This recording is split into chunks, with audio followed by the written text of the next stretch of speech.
నమస్తే INB news కి స్వాగతం. ముందుగా బులెటిన్ల హెడ్లైన్స్. గేమ్ గెలిస్తే అమెరికా పౌరసత్వం, వలసదారులకు ట్రంప్ ప్రభుత్వం వింత ప్రతిపాదన.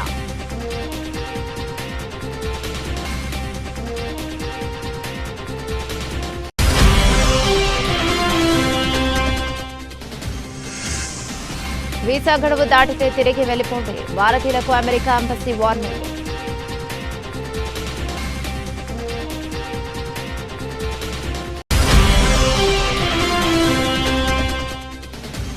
గుల్జార్ హాజ్ ప్రమాద ఘటనపై స్పందించిన ప్రధాని, ప్రమాద ఘటన తీవ్రంగా కలిసివేస్తోందన్న మోదీ.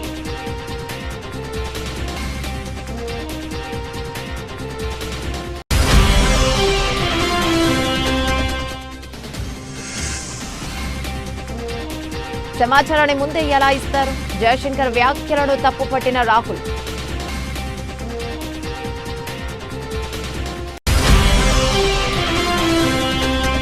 ఏప్రిల్ గరిష్టం నుంచి బంగారం ధర 7% పతనం.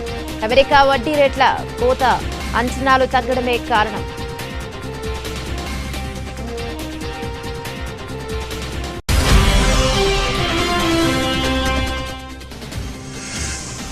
ధోని అభిమానులపై బజ్జీ సంచలన వ్యాఖ్యలు, సోషల్ మీడియాలో దుమారం.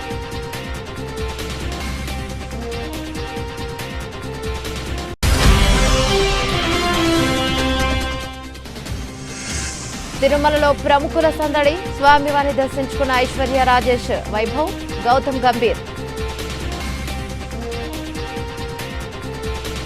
డీటెయిల్స్ చూస్తే, తీవ్రమైన నేరాలకు పాల్పడిన ఖైదీలందరినీ ఒక ఐలాండ్లోకి తీసుకెళ్తారు. వాళ్ళను టీంలుగా విభజించి పోటీలు పడతారు.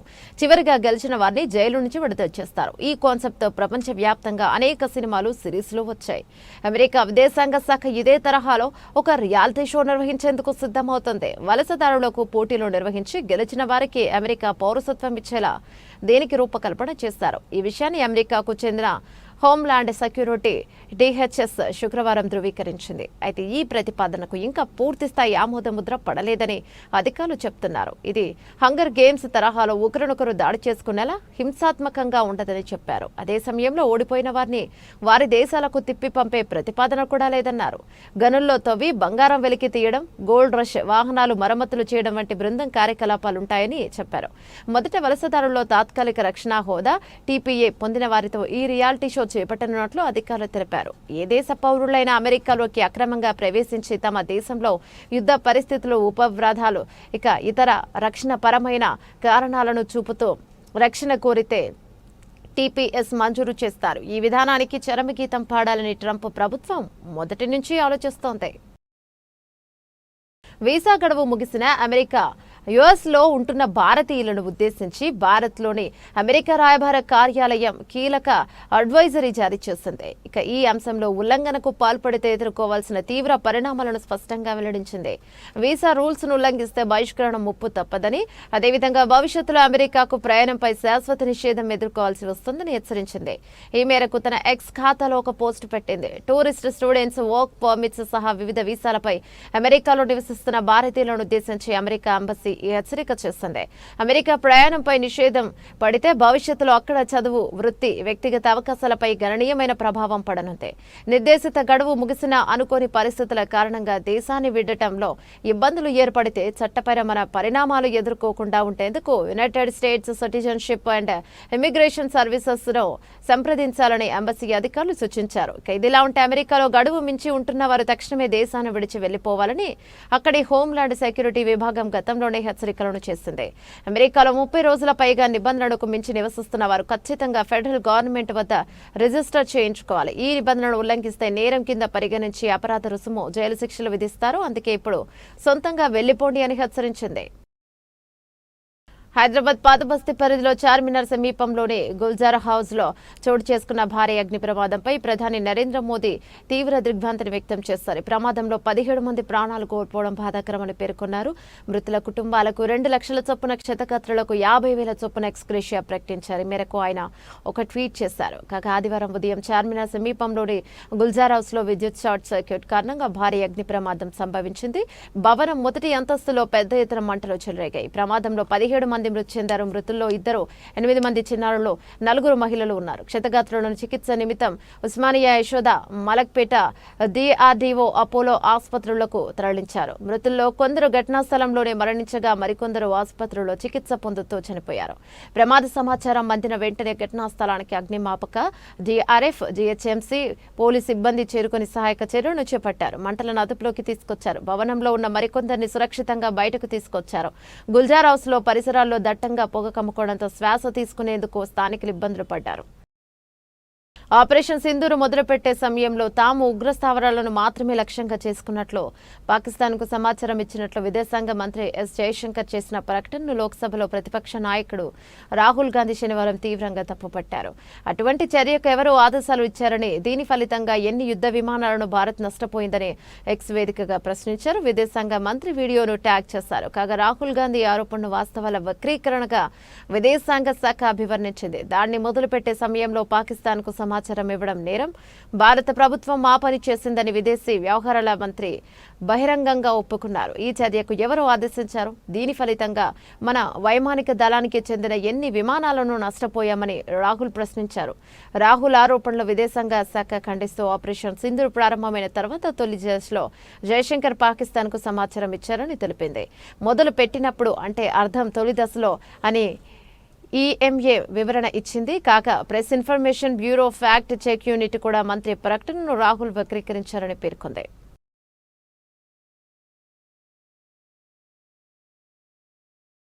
తెలంగాణ రాష్ట్ర రెవెన్యూ శాఖ మంత్రి పొంగులేటి శ్రీనివాసరెడ్డి శనివారం మాట్లాడుతూ, కేసీఆర్కు ఏం ఆలోచన వచ్చిందో తెలియదు కానీ రాత్రికి రాత్రి VRA వ్యవస్థలను రద్దు చేశారన్నారు. రాష్ట్రంలో మళ్లీ VRA వ్యవస్థలను పునరుద్ధరిస్తామని ఆయన స్పష్టం చేశారు. జూన్ 2 నాటికి ప్రభుత్వం ద్వారా లైసెన్సులు ఇచ్చి 6,000 మంది సర్వేయర్లను నియమిస్తామని తెలిపారు. 4 గోడల మధ్య 4 వ్యక్తులు కూర్చొని వారి స్వార్థం కోసం ధరణి పోర్టల్ను తీసుకొచ్చారని కేసీఆర్ పాలనను ఉద్దేశించి ఆయన విమర్శించారు. ధరణి వల్ల సామాన్య రైతులు ఎన్నో ఇబ్బందులు పడ్డారని, అందుకే ఆ ధరలను ఫామ్ హౌస్ కు పరిమితం చేశారన్నారు. ధరణి పోర్టల్ను అడ్డం పెట్టుకుని గత BRS భూముల వివరాలు త్వరలో బయటపడతాయని, భూభారతికి భయపడి దోపిడీదారులు పారిపోయారని, అందుకే రియల్ ఎస్టేట్ రంగం కొద్దిగా మందగించిందని ఆయన అన్నారు.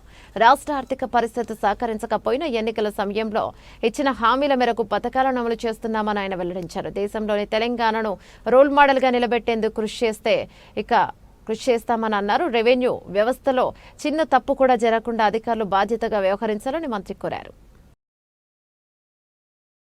హైదరాబాద్ పాత బస్తీలో గుల్జార్ హౌస్ అగ్ని ప్రమాదం జరిగి 11 మంది మృతి చెందడం అత్యంత బాధాకరమని సిద్దిపేట ఎమ్మెల్యే హరీష్ రావు అన్నారు. మంటలు చిక్కుకున్న కుటుంబాలను కాపాడేందుకు అవసరమైన అన్ని చర్యలు చేపట్టాలని, క్షతగాత్రులకు మెరుగైన చికిత్స అందించాలని ప్రభుత్వాన్ని కోరారు. రాష్ట్రంలో హైదరాబాద్ నగరంలో వరుస అగ్ని ప్రమాద ఘటనలు జరుగుతున్నప్పటికీ ప్రభుత్వం ముందస్తు చర్యలు తీసుకోవడంలో దారుణంగా విఫలమవుతోందని విమర్శించారు. వేసవి కాలంలో అగ్ని ప్రమాదాల నివారణకు ముందస్తు వ్యూహం అనుసరించకపోవడం ప్రభుత్వ నిర్లక్ష్యమని మండిపడ్డారు. ప్రభుత్వ అలసత్వానికి ఏ పాపం ఎరుగని సామాన్యులు సమిధులవుతున్నారని చెప్పారు. ఎంతో మంది క్షతగాత్రులు అవుతున్నారని వెల్లడించారు. ఇప్పటికైనా కళ్లు తెరచి వెంటనే అగ్నిమాపక శాఖ సన్నద్ధ సమీక్ష నిర్వహించాలని ప్రభుత్వాన్ని కోరుతున్నామన్నారు. అగ్ని ప్రమాదం మృతుల కుటుంబాలకు 25 లక్షల చొప్పున ఎక్స్గ్రేషియా ప్రకటించాలని డిమాండ్ చేశారు.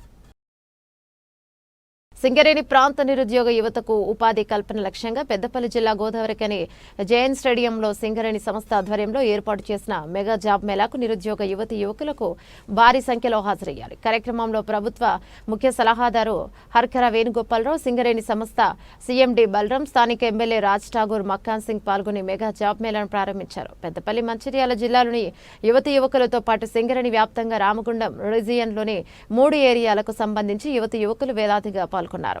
హైదరాబాద్ తో పాటు వివిధ ప్రాంతాలకు చెందిన 100 కంపెనీల ప్రతినిధులు పాల్గొని అభ్యర్థులను ఇంటర్వ్యూ నిర్వహించి ఎంపిక చేస్తారు. ఈ సందర్భంగా ముఖ్య అతిథుల చేతుల మీదుగా అభ్యర్థులకు ఉద్యోగ నియామక పత్రాలను అందజేశారు.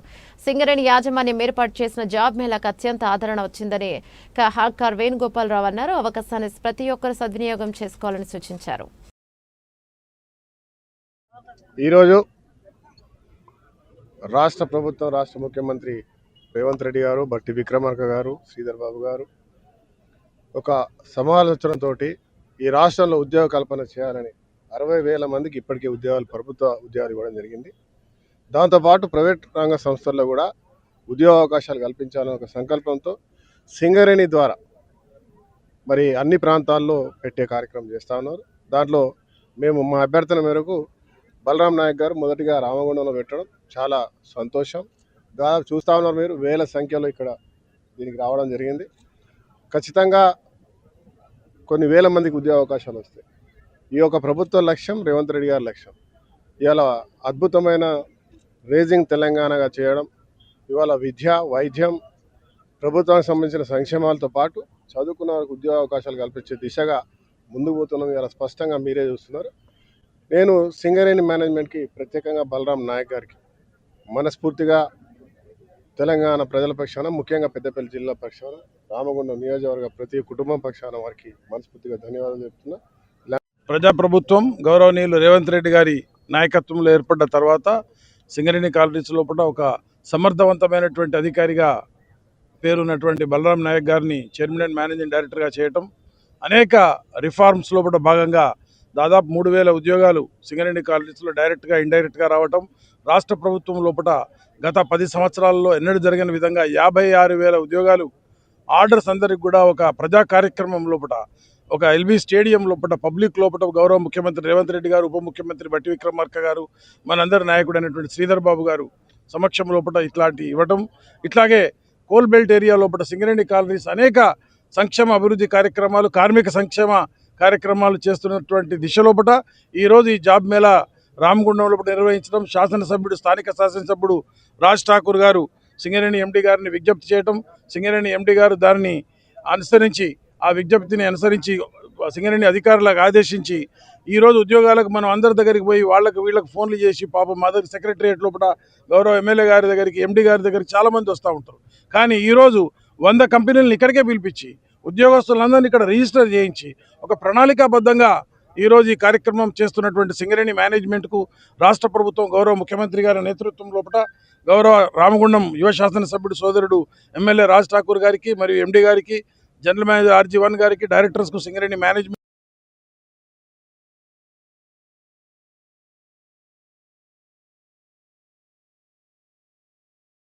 హైదరాబాద్ పాద్బస్తీ అగ్ని ప్రమాద ఘటన ప్రాంతాన్ని కేంద్ర మంత్రి కిషన్ రెడ్డి సందర్శించి మీడియాతో మాట్లాడారు. సహాయక చర్యలు ఆలస్యమయ్యాయని బాధితులు చెప్పారు. వెంటనే ప్రారంభించి ఉంటే బాగుండేది. ఇలాంటి ప్రమాదాలు మళ్లీ జరగకుండా చర్యలు తీసుకోవాలి. ప్రభుత్వం ఫైర్ సిబ్బందికి సరైన శిక్షణ, పరికరాలు అందించాలి. బాధితులకు ఆర్థిక సాయం అందేలా ప్రధానితో మాట్లాడతానని ఆయన వ్యాఖ్యానించారు. आज चारमीनार के पास जो गुलदरवाज है, गुलदरवाज में आप सब लोगों को मालूम है इधर पियर्स का बिजनेस ज्यादा होता है। उसी बिजनेस में काम करने वाले एक परिवार जो शॉप भी है, उसके पीछे उनके ऊपर घर भी है, मगर शॉर्ट सर्किट के कारण जो एक्सीडेंट हुआ है उसमें बहुत लोग इसमें देहांत हुआ और कुछ घायल भी है। अभी अलग अलग हॉस्पिटल्स में डेड बॉडीज है और लगभग 6 बजे सुबह इंसिडेंट हुआ, ऐसा अधिकारी बता रहे। उनका परिवार के लोग भी मैं मिला हूं। एक ही विषय है, ऐसे इंसिडेंट होना बहुत दुखी बात है। कोई इसको किसके ऊपर भी आरोप नहीं कर रहा हूं, मगर police department, municipal department, fire department, electricity department, इस 4 डिपार्टमेंट लगातार हैदराबाद शहर में, क्योंकि हैदराबाद शहर बढ़ते हुए शहर है, अलग अलग मल्टी स्टोरी बिल्डिंग्स भी लगातार आ रही हैं और एक डेवलप्ड एंड डेवलपिंग सिटी है। करोड़ों लोग तेलंगाना में, लगभग 4 करोड़ लोग हैं, तो 1 करोड़ से ज्यादा हैदराबाद में गुजारते हैं लोग और लाखों लोग हर दिन आके जाते रहते हैं। ऐसे हैदराबाद में एक फायर डिपार्टमेंट का और मजबूत करना चाहिए। फायर डिपार्टमेंट का जो टेक्नोलॉजी हो, इक्विपमेंट्स हो, वो कम है। आज भी मैं देखा हूं, जो अधिकारी परिवार बता रहे, जो काम करने वाले लोग बता रहे, 7:30 तक पूरे उनका इक्विपमेंट नहीं थे। जो अंदर जो स्मोक के कारण ऑक्सीजन नहीं रहते हैं, उसके समय अंदर जाना मुश्किल है लोग, मगर इसके लिए आने वाले दिन में और अच्छे टेक्नोलॉजी आना चाहिए। कोई पैसे का कमी नहीं रहना चाहिए। जितने पैसे हो सरकार फायर डिपार्टमेंट को देना, फायर डिपार्टमेंट अलग अलग इक्विपमेंट लाना, फायर डिपार्टमेंट को जो स्टाफ है उनको प्रॉपर ट्रेनिंग भी देना, और जो भी लोग आज इधर एक्सीडेंट में देहांत हुए, मैं केंद्र सरकार से उनको असिस्टेंट दिलाता हूं। आदरणीय प्रधानमंत्री से बात करके सरकार की तरफ से जरूर उनको फाइनेंशियल असिस्टेंट देने के लिए प्रयास करता हूं। अभी पुलिस डिपार्टमेंट बताना है। अभी हॉस्पिटल में लगभग 17 लोग ऐसा बता रहे एडमिट हुआ। इतने कितने डेथ हो गए उन लोग बताना चाहिए। किस हॉस्पिटल में शिफ्ट किया है? अगर अपोलो हॉस्पिटल में, यशोदा हॉस्पिटल में है, उस्मानिया में भी है, ऐसे अलग अलग जगह है। ओनर का कहना है कि उस्मानिया हॉस्पिटल में कुछ रिस्पांस नहीं दे रहे सर, इसके बाद नहीं, मैं बात करता हूँ। కృష్ణ పెరల్స్ మోదీ పెరల్స్ షాపుల్లో మంటలు, స్పాట్లో 3, ఆసుపత్రిలో 14 మంది మృతి. హైదరాబాద్ బంధువుల ఇంటికి వచ్చిన 4 కుటుంబాలు, మృతుల్లో ఎక్కువ బెంగాల్ వాసులు. హైదరాబాద్ లో బంధువుల ఇంటికి వచ్చిన 4 కుటుంబాలు కింద ఫ్లోర్లో షాప్ మొదటి అంతస్తులో నివాసంలో ఉన్నారు. గుల్జర్ హౌస్ వద్ద జరిగిన ఈ ప్రమాదాన్ని పరిశీలించి అగ్ని ప్రమాదానికి గల కారణాలపై అధికారులు అడిగి తెలుసుకుంటున్న మంత్రి పొన్నం ప్రభాకర్ ఈ సందర్భంలో అందులో నివసిస్తున్నటువంటి 17 మందికి తీవ్రమైనటువంటి ఇబ్బంది కలిగింది. వాళ్ళందరినీ హాస్పిటల్కు తీసుకుపోవడం జరిగింది. వివిధ హాస్పిటల్లో ఉన్నారు. కొంతమంది మెజారిటీగా చనిపోయినారనేటువంటి వార్త ఉంది. పూర్తిగా వాటి అంశాలు ఇవ్వడం జరుగుతుంది. ప్రభుత్వం తరఫున అన్ని రకాల చర్యలు వారి కుటుంబ సభ్యులకు సంబంధించి ఇప్పుడే గౌరవ ముఖ్యమంత్రి గారు కూడా మాట్లాడినారు. ఇమీడియట్ గా ముఖ్యమంత్రి గారు సంబంధిత అధికారులకు మాకు ఇమీడియట్ గా ఆదేశాలు ఇవ్వడంతో పాటు ఇక్కడికి వచ్చి అన్ని రకాల చర్యలు తీసుకుంటూ ఎక్కడ కూడా బాధిత కుటుంబాలకు ఇబ్బంది కలగద్దు, వీలైనంత వరకు ఇమీడియట్ గా మెడికల్ ప్రిన్సిపల్ సెక్రటరీకి ఆదేశాలు ఇచ్చి సంబంధిత పోలీస్ గాని, ఫైర్ గాని అన్ని రకాల చర్యలు తీసుకోవాలని గౌరవ ముఖ్యమంత్రి గారు ఆదేశించారు. ఫైర్ యాక్సిడెంట్ మీద కూడా విచారణ చేస్తాం. అది అన్ఎక్స్పెక్టెడ్ జరిగినటువంటి ఏం కుట్రకోణంతో దాగినటువంటిది కాదు. ఇందులో ఎవరు కూడా ఏ అధికారి కూడా నిర్లక్ష్యం చేయకుండా వెంటనే వాళ్ళ విధుల యొక్క అటెండ్ కావడం జరిగింది. జరిగిన సంఘటన ప్రభుత్వం తరఫున ముఖ్యమంత్రి గారు దురదృష్టకర సంఘటన చెప్పినారు. వాళ్ళని కుటుంబాలను ఆదుకోవడానికి సంబంధించిన విషయాలపై ప్రభుత్వం వెంటనే ఉన్నతాధికారులు స్పందిస్తారు. సంబంధిత కుటుంబానికి పూర్తిగా రాష్ట్ర ప్రభుత్వం నుంచి సానుభూతి, ప్రగాఢమైనటువంటి సంతాపం. కరీంనగర్ సమస్యలపై ఇప్పటికే ఎన్నోసార్లు జిల్లా కలెక్టర్కు వినతి పత్రాలను సమర్పించామని, జిల్లా కలెక్టర్ ప్రభుత్వం దృష్టికి తీసుకుపోయినా కూడా స్పందించే నాథుడే కరువయ్యారని ఎమ్మెల్యే గంగుల కమలాకర్ అన్నారు. కరీంనగర్ జిల్లా కలెక్టర్కు బీఆర్ఎస్ నాయకులు, ప్రజాప్రతినిధులు, మాజీ ప్రజాప్రతినిధులతో కలిసి ఎమ్మెల్యే గంగుల కమలాకర్ వినతి పత్రాన్ని అందజేశారు. అనంతరం మాట్లాడుతూ ప్రభుత్వం సమస్యలను పరిష్కరించడంలో విఫలమైందని, జిల్లాకు ఎవరి ఇన్ఛార్జి మంత్రి ప్రజలకు తెలియడం లేదన్నారు. బ్యాక్ శాంక్షన్ చేసినాం, 65 రోజులు స్టార్ట్ చేసినాం, చేయగానే స్విచ్ ఆఫ్ చేసినట్టు ఈ ప్రభుత్వం ఆపేసి 1.5 years నుంచి 65 రోడ్ల పనులు, కంకర వచ్చిన రోడ్లు అట్లనే ఉన్నాయి. దానికి ప్రజలు ఇబ్బంది పడుతుంది. ఆ 65 రోడ్లు కంప్లీట్ చేయమంటే సంవత్సరం నరైంది. ఇంతవరకు కూడా ఒక్క పని కూడా ముందుకు తెలియదు. ఆ ఉన్న రోడ్లు డ్యామేజ్ అయ్యే పరిస్థితి. మేము చాలా రికమెండ్ చేసినాం. ఆ కాంట్రాక్టర్కి వచ్చిన డబ్బులు తీసుకొని కాంట్రాక్టర్ పిలవండి, పిలిచి కాంట్రాక్టర్ మాట్లాడండి, ఆయన సమస్యలు ఉంటే ప్రభుత్వం తీసుకెళ్లి సాల్వ్ చేసుకొని ఆ సగం అర్థాంతంగానే ఉన్న నిలిచిన పనులను కంప్లీట్ చేయమంటుండగా ఈ పట్టించుకునే నాతులు లేదు. ఇప్పటికీ ఒక రోడ్ టాప్ ఉంటుంది, దాని పక్కకే ఈ రోడ్డు కూడా కంకరతోటి సగం అర్థాంతంగా రోడ్డును పరిష్కరించింది. చాలా ప్రజలు ఇబ్బంది పడుతున్నారు. వర్షాకాలంలో కంప్లీట్ అయిపోతే మళ్ళీ డెంగ్యూ ప్రాబ్లం తెచ్చింది. కాబట్టి ఇమ్మీడియట్ గా ఆ ప్రాబ్లం సాల్వ్ చేసి కాంట్రాక్ట్ పిలిచి కాంట్రాక్ట్ పేమెంట్ ఇచ్చేసి పనులు స్టార్ట్ చేయమని చెప్పిన విధంగా బీఆర్ఎస్ పార్టీ పక్షాన డిమాండ్ చేస్తుంది. పక్కనే మానేరు నది ఉన్నది. కరీంనగర్ అద్భుతంగా నీళ్ళు తీయాలని చెప్పేసి డైలీ వాటర్ ఇవ్వాలని చెప్పినాం. డైలీ వాటర్తో పాటు 24 hours వాటర్ ఇవ్వాలని చెప్పేసి 6 గొప్పగా పథకాలకు నిధులు తీసుకొచ్చి స్టార్ట్ చేస్తాం. డైలీ వాటర్ కంటిన్యూ అయింది. 5-6 సంవత్సరాలు డైలీ వాటర్ కంటిన్యూ అయింది. 24 hours వాటర్ కంటిన్యూ అయింది.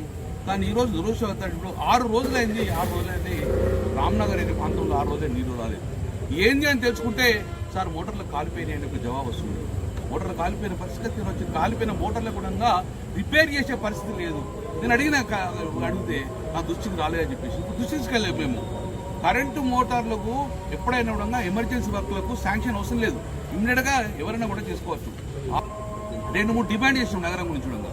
ఇవన్నీ కూడా సాల్వ్ చేయమని చెప్పినాం. కలకాలాలు ఆడుతుంది, కాంతివంతంగా ఉండాలని చెప్పేసి కరీంనగర్లో అద్భుతమైన లైట్లు వేసినాం. 6-8 నెలలే లైట్లు పోయినాయి. లైట్లు కూడా వెలుగుతలేవంటే కాంట్రాక్ట్ రద్దు సప్లై అవుతాయన్న జవాబు వస్తుంది ప్రభుత్వం. 10 సంవత్సరాలు మేము అభివృద్ధి చేసినాం. రాత్రి కరెంట్ పోతే పొద్దున కరెంట్ పెట్టుకుని కలకలాడుతూ కరీంనగర్ మేము చూసాం. కానీ ఈరోజు అలా విహీనమైంది. ఏ లైట్లు అంటే లైట్లు సప్లై అయితే లేని ఆన్సర్ వస్తుంది. ఎంత దుర్మార్గమైన పరిస్థితి. 40 రోజులే 4 నెలలే కొన్ని ప్రాంతాలు అయితే లైట్లే వెలుగుతలేవు. కాబట్టి వెంటనే ఆ లైట్ల ఉండగా తిప్పిమని చెప్పినాం, యుద్ధ ప్రాంతం తిప్పని చెప్పినాం. ఇది రెండోసారి ఇప్పుడు చేసినాం, అయినా కరీంనగర్లో ఇచ్చే పరిస్థితి లేదు. కేబుల్ బ్రిడ్జ్ సౌత్ ఇండియాలో ఫస్ట్ కేబుల్ పెట్టినాం. కలకాల ఆడిన కేబుల్ బ్రిడ్జ్ అంత విహీనమైంది. డైనమిక్ లైటింగ్ సిస్టమ్ కూడా పెట్టినాం నెంబర్ ఉండాలని చెప్పేసి. ఒక్క డైనమిక్ ఒక్క లైట్ కూడా వెలుగుతలేదు. ఏంటంటే డిపార్ట్మెంట్ బాగుంది. నేను ఏమంటున్నా అంటే, మేము మంత్రిగా ప్రభుత్వన్నప్పుడు నెల రోజుకోసారి రివ్యూ మీటింగ్ పెట్టి అన్ని సమస్యలు పరిష్కరించి ఎక్కడ డిపార్ట్మెంట్ ప్రాబ్లం ఉంది, ఎవరి దగ్గర ప్రాబ్లం ఉందని చెప్పేసి సాల్వ్ చేసుకొని ప్రభుత్వాన్ని అద్భుతం అభివృద్ధి తీసుకున్నట్టు. ఇక్కడ రివ్యూ మీటింగ్ లేదు. ఎవరు మీటింగ్ పెట్టాలో, ఏ మంత్రి పెట్టాలో తెలియదు. అందుకే ఫైల్లో డిమాండ్ చేసి కలెక్టర్ డిఆర్సీ మీటింగ్ పెట్టండి. డిస్ట్రిక్ట్ రెవెన్యూ సదస్సులు ఉంటుంది, డిస్ట్రిక్ట్ రివ్యూ కమిటీ పెట్టుకొని మొత్తం దాకా మేము రివ్యూ చేద్దాం. 18 నెలలే ఒక్క డిస్ట్రిక్ట్ కలెక్టర్ తోటి మన ఇన్ఛార్జ్ మంత్రి ఇప్పటి కూడా రివ్యూ ఇచ్చే పరిస్థితి లేదు.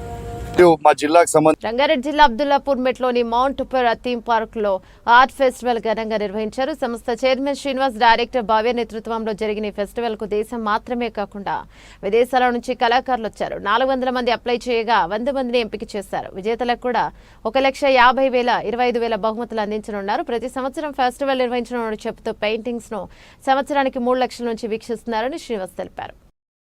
16th, 17th మేలో పెట్టడం జరిగింది. ఈ ఆర్ట్ ఫెస్టివల్కి సంబంధించి డిఫరెంట్ స్టేట్స్ నుంచి నెంబర్ ఆఫ్ పర్సన్స్ రావడం, దగ్గర 200 మంది ఆర్టిస్టులు వాళ్ళ న్యాచురల్ ఆర్ట్, వాళ్ళ స్కిల్, ఆర్ట్ అంటేనే స్కిల్ అండ్ ఇమాజినేషన్ రెండింటికి ఒక కాంబినేషన్. అది వాళ్ళు చాలా గొప్పగా, ఈవెన్ రష్యా నుంచి ఒక పర్సన్ వచ్చారు, అండ్ లండన్ నుంచి పర్సన్ వచ్చారు, Maharashtra and Bengaluru and Tamil Nadu, different parts of the country నుంచి. అట్లనే మన చేరియాల్ పెయింటింగ్ 700 years నుంచి ఒక ఫ్యామిలీ ఎవరైతే మన కాకతీయ డైనస్టీ టైం నుంచి చేస్తున్నారో వాళ్ళు ఇప్పటికి కూడా చేస్తూ ఉన్నారు. And you have come from which country? Yeah, she has come from London to perform her art. So ఇంత గొప్పగా మేము ఎక్స్పెక్ట్ చేసిన దానికన్నా చాలా గొప్ప ఆర్టిస్టులు ఇక్కడ రావడం, నేషనల్ అవార్డు విన్నర్స్ వీళ్ళందరూ వచ్చి చేయడం జరుగుతుంది. And my daughter Bhavya, she has proposed this, she has brought this proposal to me. And ఈ ప్రపోజల్ రాగానే ఇమీడియట్ గా I said okay, we'll go ahead అని చెప్పడం జరిగింది. ఆర్ట్ని ఎంకరేజ్ చేయాలనే ఉద్దేశంతో మేము చేస్తున్నాం. And every year we would like to keep this. And ప్రతి సంవత్సరం ఇంకొంచెం బెటర్గా ప్రైజ్ మనీని ఇంక్రీజ్ చేయడం. అండ్ ఆర్టిస్ట్ వచ్చేసేసి ఇయర్ అండ్ నుంచే we are also coming up with resort. And resort complete కాగానే వీళ్ళకి ఎక్కడే స్టేయింగ్ ఫెసిలిటీ ఇచ్చి నెక్స్ట్ ఇయర్ నుంచి చాలా గొప్పగా ఆర్టిస్ట్ని ఎంతో ప్రేమతో బాగా చూసుకున్నాం అనేది మాకు వాళ్ళని చూసిన తర్వాత మాకు చాలా ఏదైనా వాళ్ళకి ఇంకా బెటర్గా ఇవ్వాలనే ఉద్దేశంతో we are going to continue this. And చాలా గొప్ప ఆర్టిస్టులు రావడం జరిగింది. And we never forget this. Thanks to all the media for covering this. Thank you. బంగారం ధరలు ప్రస్తుతం తీవ్ర ఒత్తిడిని ఎదుర్కొంటున్నాయి. ఈ ఏడాది ఏప్రిల్లో నమోదైన గరిష్ట స్థాయి నుంచి పసడి ధర ఏకంగా 7% మేర క్షీణించింది. అమెరికాలో వడ్డీ రేట్ల కొంతపై అంచనాలు తగ్గడం, వాణిజ్య యుద్ధ భయాలు సన్నగిల్లడం వంటి కారణాలతో బంగారం ధరలు మరింత తగ్గే అవకాశం ఉందని మార్కెట్ విశ్లేషకులు అంచనా వేస్తున్నారు. ఎంసీఎక్స్లో ఏప్రిల్ 22న 10 గ్రాముల బంగారం ధర 99,358 వద్ద ఆల్ టైమ్ గరిష్టాన్ని తాకింది. అప్పటి నుంచి చూస్తే ఇప్పటి ధర గణనీయంగా తగ్గింది. గత ఏడాది డిసెంబర్ తర్వాత తొలిసారిగా 50 రోజుల చలన సగటు మూవింగ్ యావరేజ్ కంటే దిగువన ముగిసే ప్రమాదం ఉందని నిపుణులు హెచ్చరిస్తున్నారు. ఒకవేళ బంగారం ధర 10 గ్రాములకు 88,000 స్థాయికి పడిపోతే పెట్టుబడిదారులు ఎలాంటి వ్యూహం అనుసరించాలనేది ప్రస్తుతం చర్చనీయాంశంగా మారింది. యాక్సెస్ సెక్యూరిటీస్ నివేదిక ప్రకారం బంగారం ధరలు ప్రస్తుతం 50 రోజుల చలన సగటుకు కీలకమైన మద్దతు స్థాయిని పరీక్షిస్తున్నాయి. గత ఏడాది నవంబర్ నుంచి ప్రతి తగ్గుదలలోని ఈ స్థాయి మంచి మద్దతును అందించింది. సంస్థ గుర్తు చేసింది. గతంలో మే 16 నుంచి మే 20 మధ్య కాలాన్ని ధరల మార్పులకు కీలకమైనదిగా ఈ సంస్థ గుర్తించింది. అంతర్జాతీయ మార్కెట్లలో $136 స్థాయిని కీలక మద్దతుగా పేర్కొంది. ఒకవేళ ధరలు దీనికంటే దిగువకు పడిపోతే 2,875 నుంచి $2,950 శ్రేణికి క్షీణించే అవకాశం ఉందని తెలిపింది. అమెరికా ఫెడరల్ రిజర్వ్ వడ్డీ రేట్ల కోతపై అంచనాలు తగ్గడం వల్ల బంగారం వంటి సురక్షిత పెట్టుబడులకు డిమాండ్ తగ్గిందని యాక్సెస్ సెక్యూరిటీస్ అభిప్రాయపడింది.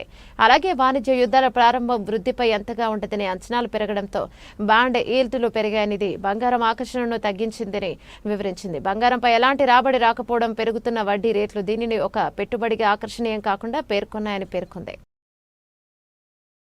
క్రికెటర్ల అభిమానులపై టీమిండియా మాజీ స్పిన్నర్ హర్భజన్ సింగ్ చేసిన వ్యాఖ్యలపై దుమారం రేగుతోంది. ఎంఎస్ ధోని ఫ్యాన్ బేస్ గురించి మాట్లాడుతూ ధోనికి మాత్రమే అసలైన అభిమానులున్నారని, మిగతా క్రికెటర్ల అభిమానులు చాలా మంది సోషల్ మీడియా ఫ్యాన్స్ లేదా డబ్బులిచ్చి నడిపించేవారని హర్భజన్ వ్యాఖ్యానించారు. ఆర్సీబీ కేకేఆర్ మ్యాచ్ సందర్భంగా స్టార్ స్పోర్ట్స్ ఛానల్లో జరిగిన చర్చా కార్యక్రమంలో హర్భజన్ ఈ వ్యాఖ్యలు చేశారు.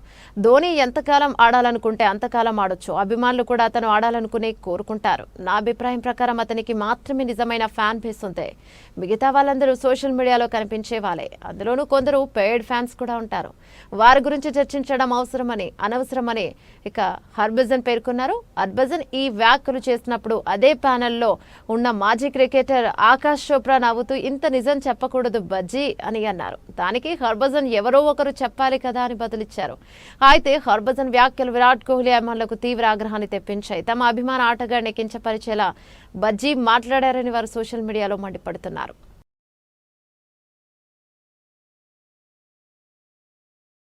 ఆదివారం వీకెండ్ కావడంతో కలియుగ దైవం తిరుమల శ్రీ వెంకటేశ్వర స్వామి వారిని దర్శించుకునేందుకు పలువురు సినీ క్రీడా ప్రముఖులు తరలివచ్చారు. వీఐపీ ప్రారంభ విరామ దశలో ఇక దర్శన సమయంలో సినీ నటి ఐశ్వర్య రాజేష్, నటుడు వైభవ్, ఆది పినిశెట్టి, ఆయన భార్య నిక్కీ గల్రానికి ప్రత్యేకంగా స్వామివారి సేవలో పాల్గొన్నారు. అంతకుముందు వైకుంఠ క్యూ కాంప్లెక్స్ వారి ఆలయంలోకి చేరుకున్న వీరికి తిరుమల తిరుపతి దేవస్థానం తితిదే అధికారులు సాదరంగా ఆహ్వానం పలికి దర్శన ఏర్పాట్లు చేశారు. అనంతరం వీరంతా గర్భగుడిలో కొలువు తీరిన శ్రీవారిని దర్శించుకుని మొక్కులు చెల్లించుకున్నారు.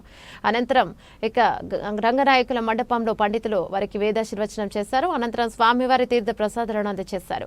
మరోవైపు భారత క్రికెట్ జట్టు మాజీ ఆటగాడు కోచ్ గౌతమ్ గంభీర్ తన కుటుంబ సభ్యులతో కలిసి వేకువజామున జరిగిన శ్రీవారి సుప్రభాత సేవలో పాల్గొన్నారు. అలాగే మాజీ ప్రధానమంత్రి దేవగౌడ మరియు కేంద్ర మంత్రి ప్రహ్లాద్ జోషి కూడా వేర్వేరుగా తిరుమలకు చేరుకుని వెంకటేశ్వరుని దర్శించుకున్నారు. సందర్భంగా ఆలయ అధికారులు వారికి ప్రత్యేక ఏర్పాట్లు చేశారు. ప్రముఖుల రాకతో తిరుమలలో సందడి వాతావరణం నెలకొంది. బులెటిన్ ముగించే ముందు హెడ్లైన్స్ మరోసారి. గేమ్ గెలిస్తే అమెరికా పౌరసత్వం, వలసదారులకు ట్రంప్ ప్రభుత్వం వింత ప్రతిపాదన.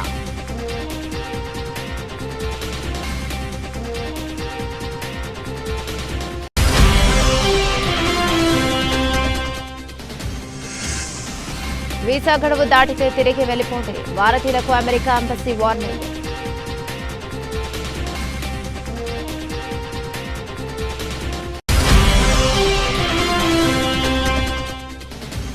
గుల్జార్ హాజ్ ప్రమాద ఘటనపై స్పందించిన ప్రధాని, ప్రమాద ఘటన తీవ్రంగా కలిచివేస్తోందన్న మోదీ.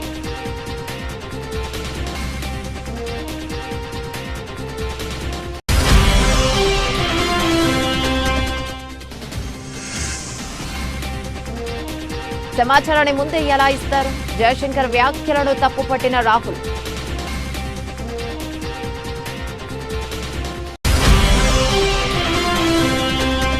ఏప్రిల్ గరిష్టం నుంచి బంగారం ధర 7% పతనం.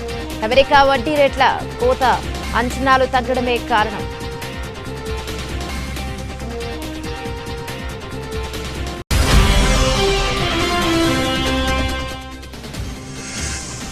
ధోని అభిమానులపై బజ్జీ సంచలన వ్యాఖ్యలు, సోషల్ మీడియాలో దుమారం.